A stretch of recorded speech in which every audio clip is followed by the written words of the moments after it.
Aqui. Estão me ouvindo bem? Eu geralmente acesso só as que eu perdi. Ah, tá. Então, beleza. Mas estão me ouvindo, né? Então tá bom. Gente, vamos começar então, que aí para quem não está na sala, depois assiste a aula gravada, né? Na aula passada, a gente estava falando sobre mudanças de estado físico. E nós começamos a aprofundar na mudança de estado do líquido para o gasoso. Como que chama essa mudança? Líquido para o gasoso. Gente, quando o líquido vira gás, qual que é o nome dessa mudança de estado? Solidificação? Não, não. Quando o líquido vira gás, solidificação Ebulição. é o líquido virando sólido.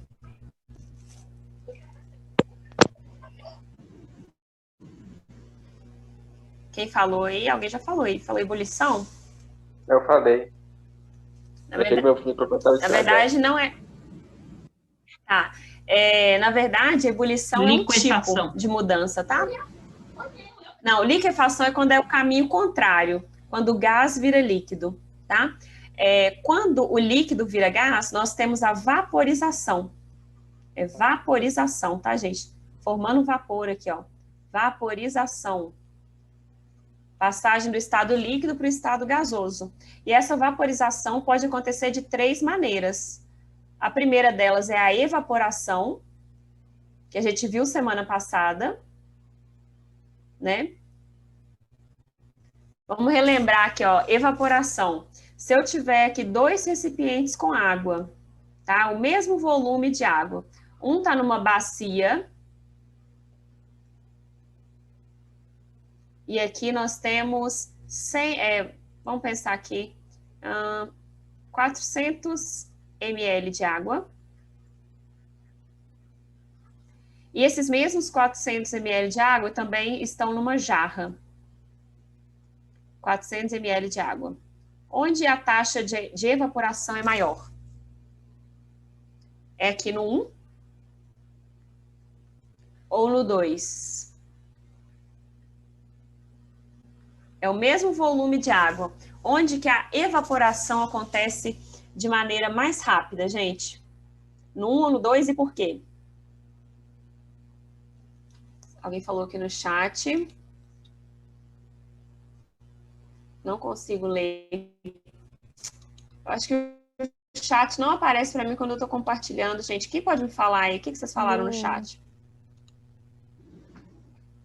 Alguém respondeu que era Ela falou a Letícia. 1. No 1, a taxa de evaporação é maior porque a área superficial é maior. Então, vamos lembrar que a evaporação ela é um fenômeno superficial, né? São só as moléculas da superfície que adquirem energia suficiente para escapar para a fase gasosa, tá? Então, quanto maior for essa área superficial, maior vai ser a taxa de evaporação. Então, no 1, a taxa de evaporação é maior que a do 2, tá? Esse aqui é um dos fatores que interfere na taxa de evaporação. A temperatura também interfere. Evaporação, ela pode acontecer em qualquer temperatura. Só que quanto maior for a temperatura, maior vai ser a taxa de evaporação. É só a gente pensar na nossa roupa estendida lá no varal, né? Num dia chuvoso, ela demora mais para secar do que num dia quente, num dia ensolarado, né? Então, quanto maior a temperatura, maior a taxa de evaporação. Isso tudo aí a gente já falou na aula passada. Só recapitulando aqui. Aí vamos para o segundo tipo, né? Então, o primeiro tipo de vaporização é a evaporação. Evaporação. O segundo tipo, que é o que a gente vai ver hoje, é a ebulição. Aí é bom a gente pensar nas diferenças, né, gente? Olha só. Evaporação, tanto a evaporação quanto a ebulição, são tipos de vaporização. É passagem do líquido para o gasoso. Só que qual que é a diferença de evaporação para ebulição? Pensando no nosso dia a dia, gente, qual que é a diferença que a gente, número 1, que a gente consegue falar assim? Qual que é a diferença da água evaporando para a água entrando em ebulição? O que a gente pode falar aqui? Do ebulição, ela só fica quente, aí faz bolinha e evaporação, ela vai pro ar. Aí, vamos, ó, Na ebulição, você falou das bolinhas, verdade, essas bolinhas, vamos só trocar o nome, bolhas, são bolhas. Na ebulição tem que ter bolhas, tá? Então, a ebulição, ela acontece aqui com uma fonte de aquecimento, tá? Tem que ter uma fonte de aquecimento. A outra ali, a evaporação, acontece em qualquer temperatura. Você não tem que aquecer nada, não. Qualquer temperatura, um líquido consegue evaporar. Para o líquido entrar em ebulição, tem que ter uma fonte de aquecimento. E essa fonte de aquecimento vai gerar bolhas, tá? Então, a gente vai ter formação de bolhas. Formação de bolhas. E cada líquido tem a sua temperatura de ebulição.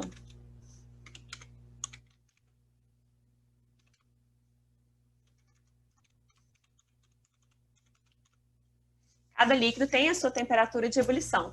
E aí, gente, quando a gente está falando de uma substância que ela é pura, a temperatura de ebulição, ela é uma das propriedades específicas da matéria. Tá? Então, dá para diferenciar uma substância da outra pela sua temperatura de ebulição. Tá? Isso até é uma das técnicas utilizadas para separar algumas misturas. Quando essa mistura ela é formada por duas substâncias, né? E aí cada uma dessas substâncias tem uma diferença, tem o seu ponto de ebulição. Então, por meio dessa diferença, é possível separar esses dois componentes. A gente vai ver isso um pouquinho mais para frente. Então, aqui, ó, para ebulição, tem que ter fonte de aquecimento, formação de bolhas, cada líquido tem a sua temperatura de ebulição. E uma coisa importante é que se a gente pensar aqui na diferença entre evaporação e ebulição, enquanto na evaporação são só as moléculas aqui da superfície que vão ter energia para mudar para outra fase, quando é a ebulição, gente, tá aquela bagunça, tá? Tem um tanto de bolhas, tem no sistema inteiro. Todas as moléculas têm condições de passar para a fase gasosa, tá? Essa formação de bolhas é porque quando o líquido ele começa a ser aquecido, se a gente pensar aqui, tipo uma panela, né? Uma panela tá sendo submetida aqui ao aquecimento. Vamos olhar com fé, tá, gente? Isso aqui é uma panela. Ó, panela linda.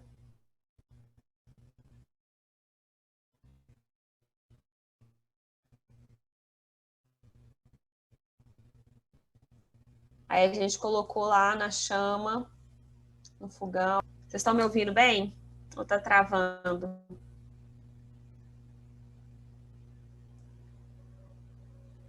Tá travando um Pra pouco. mim, tá travando. Tranquilo, meu. Tá tranquilo? Para vocês também tá travando aqui a fala de vocês. Deixa eu falar de novo aqui, ó. Aqui vamos imaginar uma panela sendo aquecida, né, na chama do fogão e aqui dentro tem água. Aqui dentro tem água. Aí, gente, essa fonte de aquecimento tá aumentando a energia cinética das partículas, né? Quando as moléculas elas ficam mais agitadas, elas adquirem energia para passar para o estado gasoso. E aí, então, aqui dentro se forma, tem o vapor, né? Porque vamos pensar que o aquecimento ele começa aqui nas extremidades, né? Tanto é que se você observar uma panela de água fervendo, você vai ver que as bolhas elas estão assim nos cantinhos, né? É grudadinho na panela que começam as bolhas. O que são essas bolhas? É que aqui, ó, o aquecimento começa por aqui, né? Pelas bordas. E aí tem a formação de vapor, né? A água passa do estado líquido para o estado gasoso. E em volta desse vapor ainda tem água. Isso é que é a bolha, tá? A bolha, por dentro dela é ar, vapor, né? No caso, vapor de água.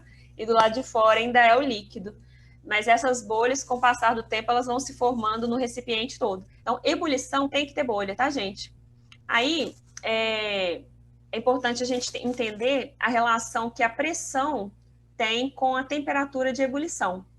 Porque, olha só, quando o líquido atinge a sua temperatura de ebulição, significa que a pressão que o vapor exerce, aquele vapor que está sendo formado, né? Porque o líquido não está virando vapor. Esse vapor que está sendo formado, ele exerce uma pressão sobre o recipiente, qualquer que seja esse recipiente.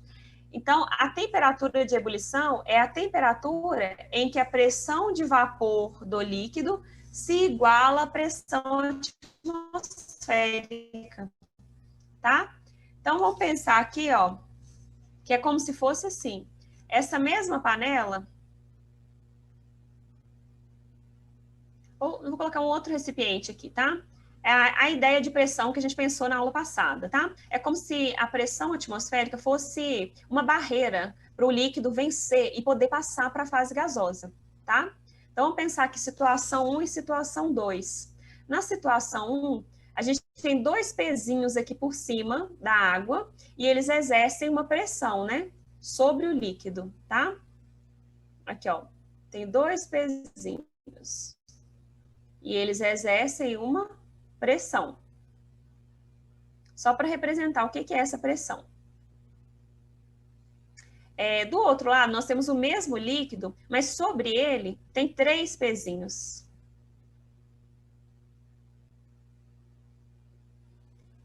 Opa, tem três pezinhos aqui.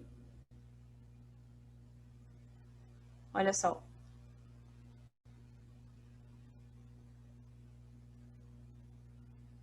E aqui, a pressão.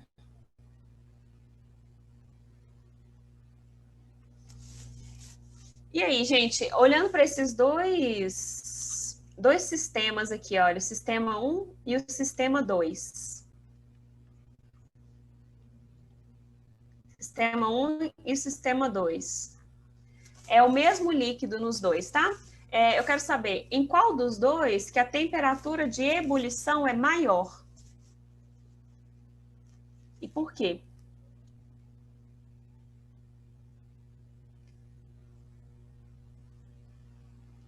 Vamos colocar até uma anotação aqui, ó. Que temperatura de ebulição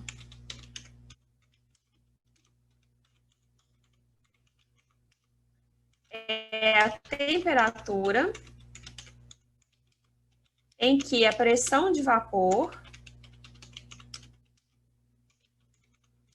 do líquido se iguala à pressão atmosférica. Ali a gente está representando a pressão atmosférica com esses pezinhos, tá? Atmosférica. E aí, gente, em qual dos casos ali, 1 ou 2, que a temperatura de ebulição é maior? No 2? Eu acho que é a 1, porque tem mais espaço acho que é para o formação de 2. bolhas. No 1 tem mais formação. Eu não coloquei as bolhas aqui, ó. São esses dois casos aqui, tá? Não desenhei as bolhas. Aqui é só para a gente comparar a temperatura. Olha só. Temperatura de ebulição é a temperatura em que a pressão de vapor se iguala à pressão atmosférica. Nesse caso aqui, olha, a pressão atmosférica do 2 é maior que a do 1. Quanto maior for a pressão atmosférica, gente, mais difícil é romper essa barreira. Então, as moléculas aqui vão precisar de mais energia. Se precisa de mais energia, então a temperatura de ebulição vai ser maior, tá? Então, pensando aqui, olha, nesses dois casos tem o mesmo líquido, mas se a gente mudar a pressão atmosférica, muda a temperatura de ebulição. Então, o valor de temperatura de ebulição, ele é sempre dado numa determinada pressão, tá? Por exemplo, quando a gente fala para água, a gente fala assim, ó, temperatura de ebulição da água é 100 graus, mas só é 100 graus quando a água está na pressão de 1 atm, que é a pressão no nível do mar. Se mudar a pressão, muda a temperatura de ebulição, por causa dessa relação aqui, ó. Quanto maior for a pressão atmosférica, maior vai ser a dificuldade de romper essa barreira, né, das moléculas aqui do líquido passarem para a fase gasosa. Então, aqui a gente pode afirmar com certeza que a temperatura de ebulição do 2, ela é maior do que a temperatura de ebulição do 1. Porque, anotem aí, quanto maior a pressão atmosférica,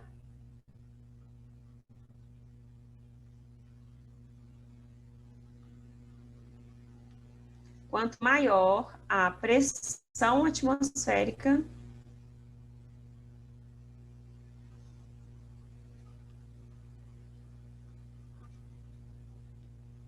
maior a temperatura de ebulição do líquido.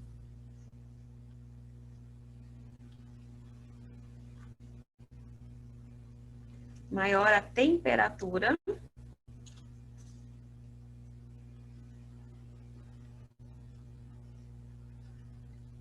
de ebulição do líquido.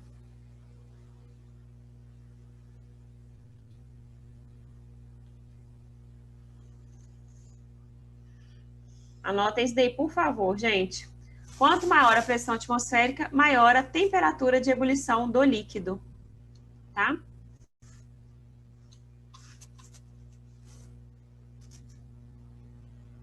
Entenderam até aqui, gente? Querem perguntar alguma coisa?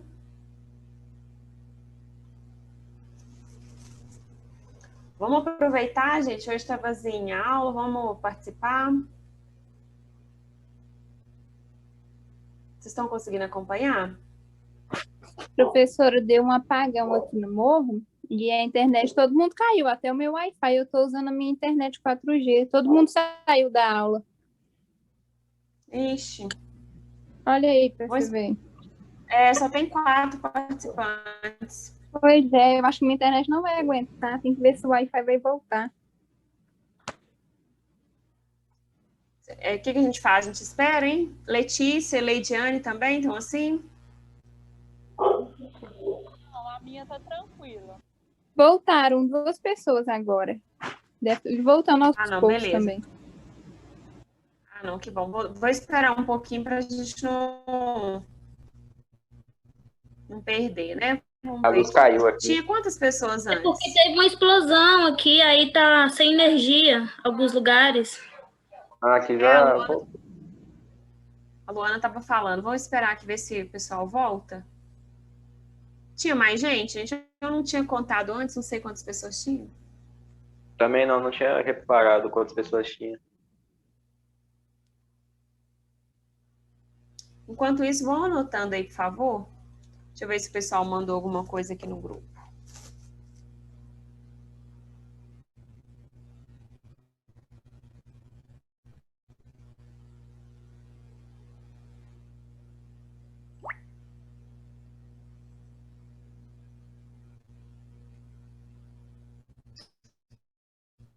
Ninguém mandou mais nada.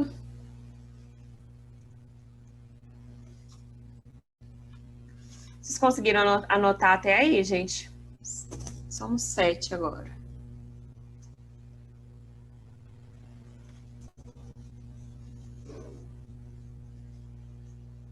Até aí, vocês acompanharam, gente? Quer que repete alguma coisa?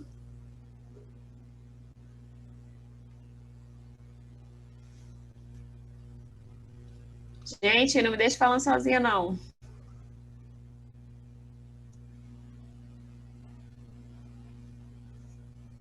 Tem alguém aí? Oi.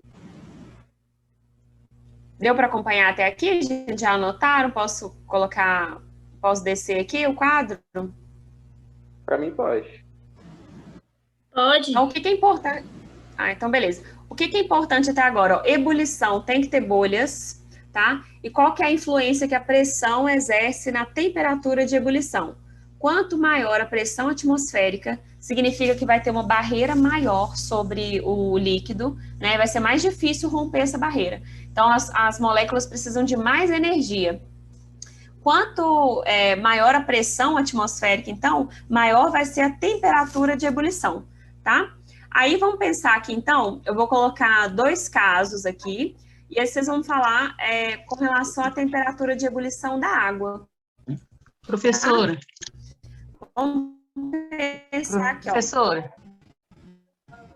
Oi. Aqui, desculpa, minha internet tinha caído e aí Pode não deu falar. para ouvir direito. Aí, pelo que eu tô vendo escrito aqui, então a resposta certa é a 2? A resposta certa é que a temperatura de ebulição do 2 é maior do que a 1, porque na 2 a pressão atmosférica é maior. É como se a barreira que o líquido tem que vencer no 2, ela é mais difícil, né, de ser vencida, porque aqui tem 3 pezinhos e aqui só tem 2. Então, quanto maior for a pressão atmosférica, mais difícil é mudar de estado. Se é mais difícil, então tem que ter mais energia. Logo, onde a pressão atmosférica é maior, a temperatura de ebulição também é maior.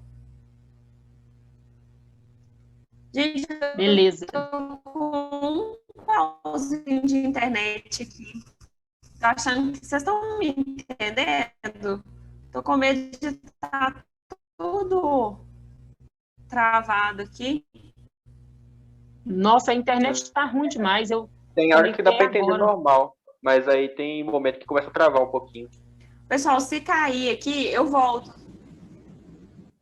Beleza. Tá? Eu vou sair e entrar de novo. Me espere.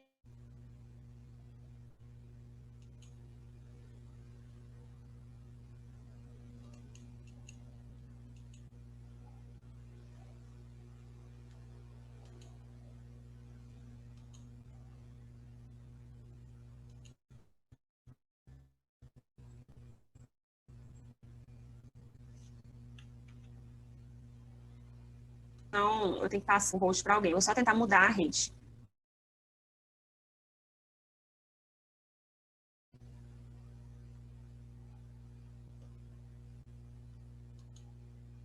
Agora o sinal tá melhor. Vamos ver aqui.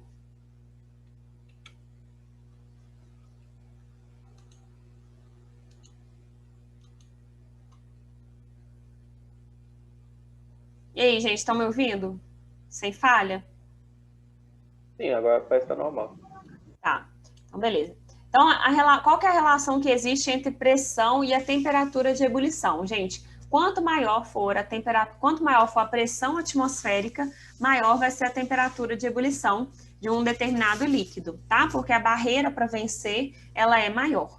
Então, vamos pensar aqui em relação à altitude, né? Então, aqui, ó, temperatura de ebulição versus altitude. Vocês vão entender que isso aqui é temperatura de ebulição? Temperatura de ebulição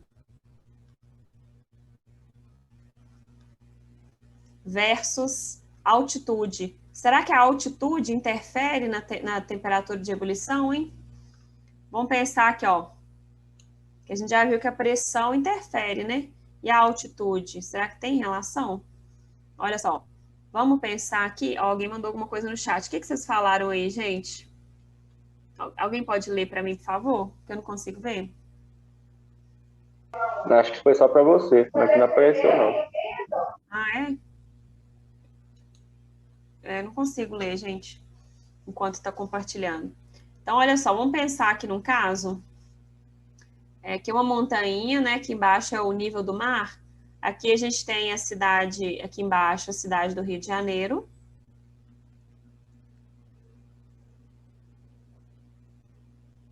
Rio de Janeiro. E aqui em cima temos BH. Eu quero saber o seguinte, em qual localidade, se é em BH ou se é no Rio, que a água vai ferver numa temperatura maior? Em qual localidade, né, no Rio de Janeiro ou em BH, que a água ferve numa temperatura maior? E por quê? No Rio, No Rio, por quê? por causa da negócio da água, da altitude. Por causa do quê? Da água? Que negócio? Isso aí que você explicou, da altitude, da água. Altitude da água? Não. Ai, eu não sei como que explica. Pode ir com calma, não precisa ter, não, tá? Aqui é o lugar de errar mesmo, pode falar com calma. A sua resposta está certa, no Rio de Janeiro a temperatura de ebulição da água vai ser maior. E aí, por que isso? A gente vai justificar pelo que a gente acabou de ver, né, com relação à pressão. Porque, olha só, se a gente compara duas altitudes, À medida que a gente sobe a montanha, gente, o que acontece com a pressão atmosférica? Ela aumenta ou diminui? Diminui. Aumenta. Quando a gente sobe a montanha, o ar vai ficando mais rarefeito, ele vai ficando menos concentrado, então a pressão atmosférica diminui. Quanto mais alto a gente está, menor a pressão. Porque, olha só, a pressão ela é exercida por uma camada de ar, uma coluna de ar. Olha a coluna de ar que existe sobre uma cidade que está lá no Rio. A coluna de ar é mais ou menos desse tamanho aqui, né? Coluna de ar. E em BH, olha o tamanhozinho da coluna de ar. Ela já vai ser um pouco menor, porque a cidade está mais alta, né? Se a coluna de ar é um pouco menor, é porque a pressão atmosférica em BH é menor do que no Rio. Então, se a gente comparar aqui, gente, a temperatura de ebulição de qualquer líquido, né? Que a gente está falando da água, mas aí a temperatura de ebulição no Rio de Janeiro, ela vai ser maior do que a temperatura de ebulição da água, aqui, no caso da água, né? Qualquer líquido, mas pensando na água, é maior do que a temperatura de ebulição em BH. Porque quanto maior a pressão, maior a temperatura de ebulição, tá?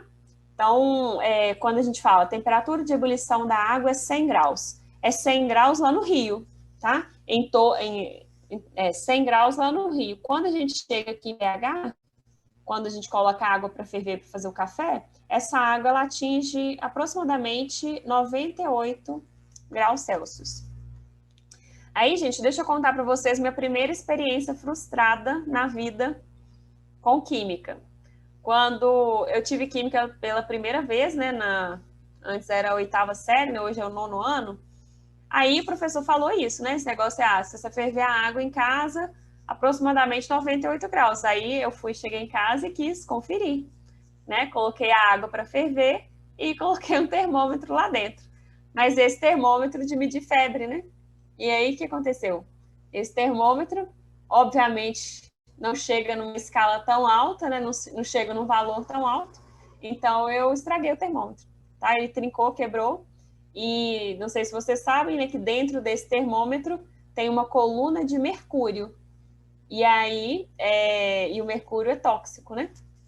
Então, caiu, eu acabei quebrando o termômetro e o mercúrio caiu lá dentro da vasilha onde eu estava fervendo. Foi meu primeiro experimento de química e foi um experimento que deu errado, tá, gente? Porque fui ingênua, não pensei na escala do termômetro, então não repitam isso em casa, tá? Mas podem confiar que a temperatura de ebulição da água em BH, ela é em torno de 98 graus, tá bom? E aí, a partir daqui, vamos pensar numa coisa, então. Por que, gente? Por que a gente usa panela de pressão? Para que serve? Para poder cozinhar mais rápido com a pressão. Para poder cozinhar mais rápido? Com a pressão que ela coloca dentro dela. Então, vamos ver se faz sentido. Para que a gente usa panela de pressão? A gente já sabe, da prática, que um alimento cozinha muito mais rápido na panela de pressão do que na panela normal, né? E por que isso acontece? Justamente porque dentro da panela de pressão, a pressão ela é muito mais alta do que a pressão numa panela normal. E aí a gente viu que quando aumenta a pressão, o que acontece com a temperatura de ebulição? Aumenta. Aumenta também. Então, dentro da panela de pressão, gente, se a gente pensar na nossa pressão atmosférica, é em torno de 1 atm, né? No caso, em BH, um pouquinho menos. Dentro da panela de pressão, a gente consegue atingir até 2 atm. E aí, com esses 2 atm, a água lá dentro da panela, quando ela está fervendo, ela atinge uma temperatura de 120 graus. A gente nunca atingiria essa temperatura numa panela normal. A panela normal, a água vai ferver a 98 graus. Então, dentro da panela de pressão, a gente consegue elevar essa temperatura, tá? Porque quanto maior a pressão, maior a temperatura de ebulição. Como a água está fervendo numa temperatura mais alta, o alimento vai cozinhar mais rápido, tá? Olha que doido. A gente usando a química aí para explicar conhecimentos de cozinha, que a gente já sabe aí da prática. Não é legal? Quando vocês verem agora o feijão cozinhando lá, ó, vão lembrar. Aumentou a pressão, aumenta a temperatura de ebulição, tá? E uma outra coisa, gente, as substâncias puras, né? No caso, a gente está falando aí da água, elas têm uma temperatura de ebulição característica. Então, quando a água começa a ferver, seja numa panela normal, lá quando você está esquentando, fazendo a água para o café, começou a formar bolhas, está fervendo. Ali, ela atingiu a temperatura de ebulição. Não importa mais se o fogo está alto ou se o fogo está baixo. A temperatura vai continuar aquela. Tá? Atingiu a temperatura de ebulição, essa temperatura ela fica constante, até toda a água passar para o estado gasoso. Então, qual que é a dica, né, que a gente pode fazer para economizar gás? Começou a ferver a água, diminui a chama, porque aí você gasta menos gás, né? Já que você não vai conseguir mesmo aumentar a temperatura. Começou a fervura, aquela temperatura se mantém constante, tá? Isso para uma panela normal ou para a panela de pressão. E aí, gente, por que a panela de pressão pode ser perigosa, né? Justamente porque lá dentro a pressão é muito alta. Então, para isso existe são duas válvulas, né, de segurança para controlar o vapor que está lá dentro da panela, para não ficar também uma pressão tão alta. Né? Ela é vedada, mas tem um controle lá, a válvulazinha, que vai regulando esse tanto de vapor que está dentro da panela. Tá bom?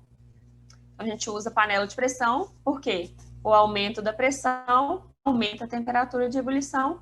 Se a água ferve numa temperatura mais alta, os alimentos vão cozinhar mais rápido. Tá bom? Tranquilo até aí, gente? Sim. Então, beleza. E aí ficou faltando o terceiro tipo de vaporização, e esse aqui também todo mundo conhece, ó. É a calefação. Talvez o nome seja estranho, mas vou colocar aqui o sonzinho que vocês vão lembrar. Calefação. Sabe quando a frigideira está quente e você coloca ela debaixo d'água? Não tem aquele barulhinho, aquele, ó. Isso aqui é a calefação. Então, o que é a calefação? É quando o líquido passa para o estado gasoso, quando ele encosta numa superfície, numa temperatura bem elevada, né? E aí acontece essa mudança brusca do estado líquido para o estado gasoso. Onde a gente pode ver isso, né? Na cozinha, como uma panela quente quando você coloca ela na pia, ou então no ferro de passar roupa, né? Ferro de passar roupa, uma superfície quente. Se a gente passa o ferro sobre uma roupa que está com um pedaço, uma pontinha molhada, ou então você borrifou água para amaciar a roupa, né? Ou mesmo geralmente borrifa água ou amaciante mesmo. Aí a gente ouve aquele tss, isso daí é a calefação. Tá bom? Então vimos todas as mudanças de estado. Tranquilo, gente? Deu para entender? Tudo certinho aí? Tranquilo. Vamos fazer uma revisão dos nomes, que eu não senti muita segurança quando perguntei para vocês, não. Ó, vamos falar todos os nomes, são 3 estados, sólido, líquido e gasoso. Tem que saber essas mudanças aqui na ponta da língua, hein? Quando um sólido vira líquido, qual que é o nome desse processo?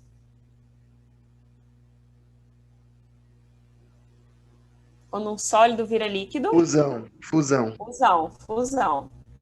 Então, exemplo de fusão é o gelo derreter, né? Fusão. Quando o líquido vira gás? Condensação? Não, quando o líquido vira gás são esses... Oi? Ebulição? Ebulição é um tipo, né? O nome geral é vaporização. Isso. Vaporização, que pode ser de 3 tipos, que foi o que a gente já viu, né? Vaporização. Beleza. Vaporização. E agora, quando o gás vira líquido?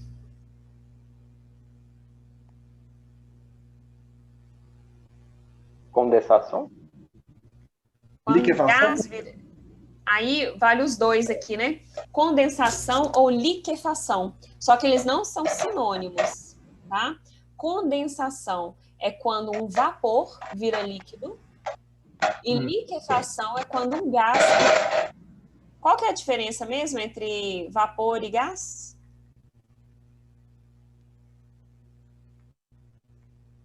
Tem diferença. Condensação ou liquefação aqui. Qual que é a diferença, gente, entre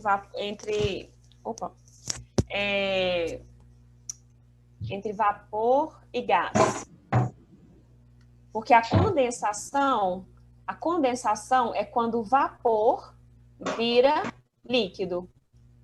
A liquefação é quando o gás vira líquido. Mas será que não é a mesma coisa, não? Líquido não é a mesma coisa, não? Vapor e gás? O que vocês acham, gente?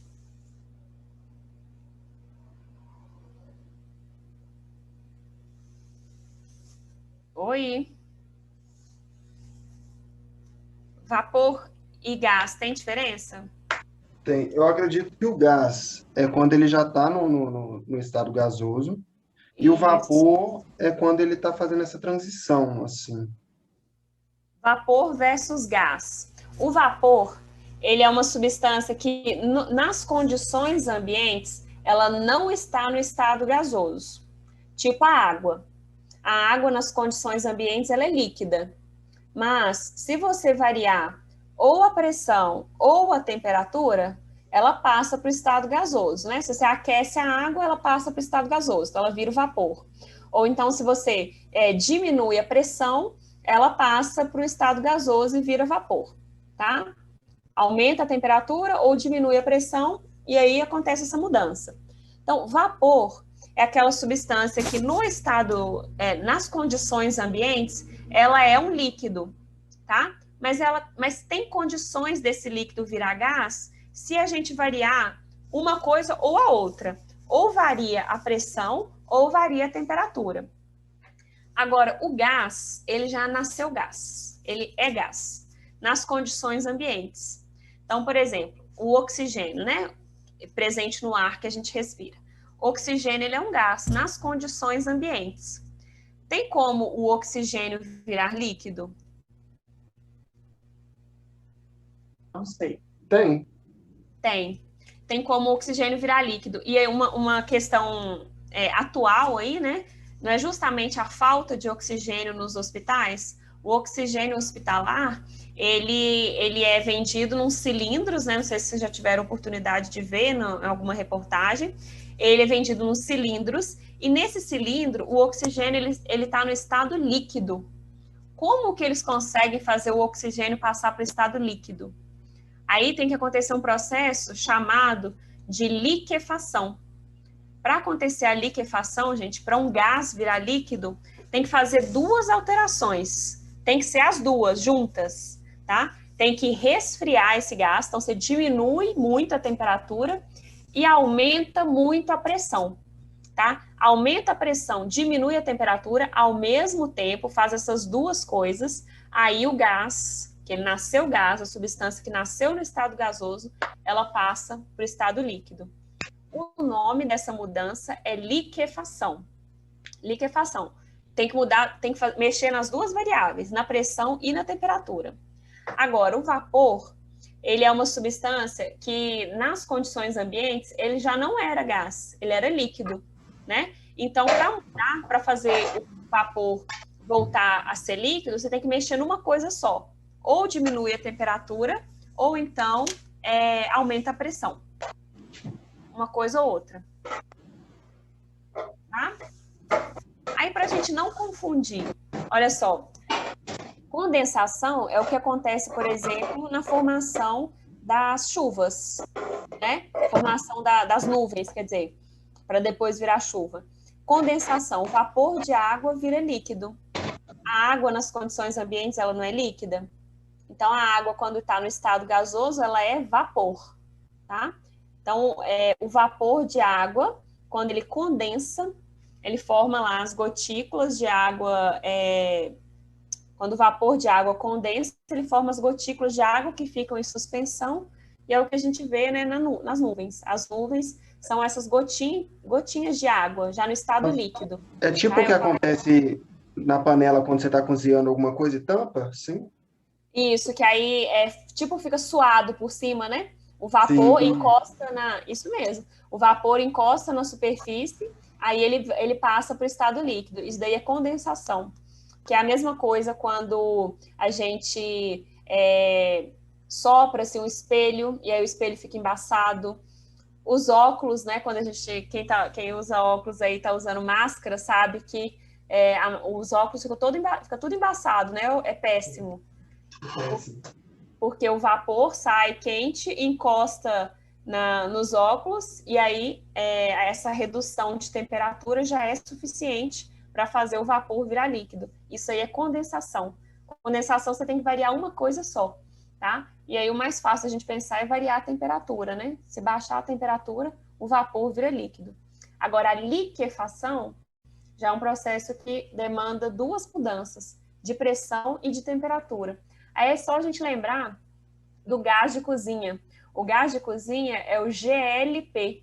O que significa GLP? Eu acho que é gás líquido, mas eu esqueci. GLP é gás liquefeito de petróleo. Gás liquefeito é o gás que passou por liquefação. Os gases, eles sofreram duas mudanças, diminuição da temperatura, aumento da pressão, aí eles viraram líquidos. Tanto é que se você balançar o botijão de gás, você vai ver que lá dentro tem líquido. Foi um gás que virou líquido.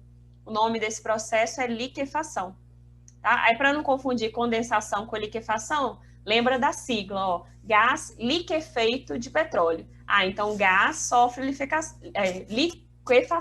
liquefação. E condensação é o que acontece com vapor de água. De água é mais fácil a gente lembrar.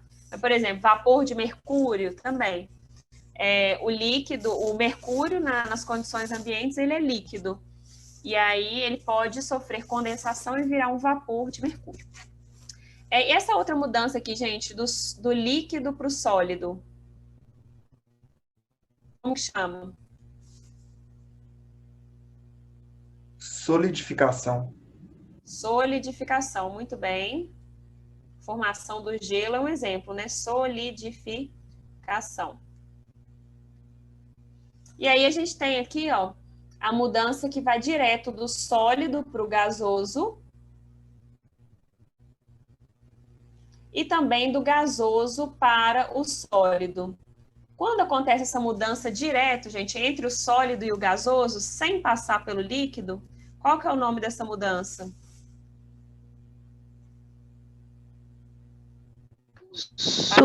Sublimação. Sublimação, perfeito. Sublimação. Qualquer substância a gente pode sofrer sublimação, tá? Só que nas condições ambientes, os exemplos que a gente tem que lembrar, os mais clássicos são a naftalina, tá? Que é aquela pastilhazinha que a gente coloca em guarda-roupa, ela passa do estado sólido para o estado gasoso. Se a gente colocar um tanto de pastilha lá, com o passar do tempo, essas pastilhas somem. Por que elas somem? Porque elas estão passando do estado sólido para o estado gasoso. Só resta lá aquele cheiro forte, né? Que é o gás, aquela substância já no estado gasoso, tá? Isso aí é sublimação. Outro exemplo que é muito interessante, é importante a gente saber, gelo seco. Gelo seco não é água, tá? Gelo seco não é formado por água. Gelo seco é essa substância aqui, ó, é o dióxido de carbono. Dióxido de carbono no estado sólido, tá? No estado sólido, ele é o gelo seco. Opa, coloquei errado o acento aqui. Sólido, isso aqui é o gelo seco, usado nas bebidas, né? Usado em festa, naqueles canhões de luz. Que é o gelo seco que dá aquela fumacinha nas bebidas.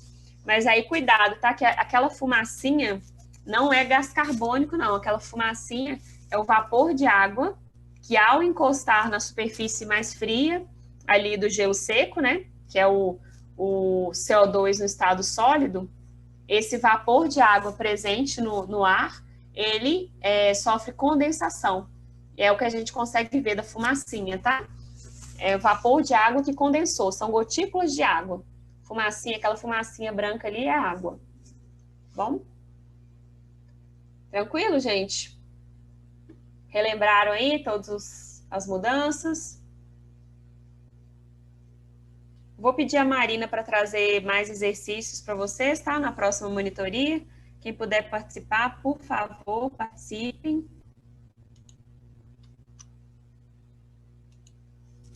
Quem que dá aula para vocês hoje, gente? É a Nina,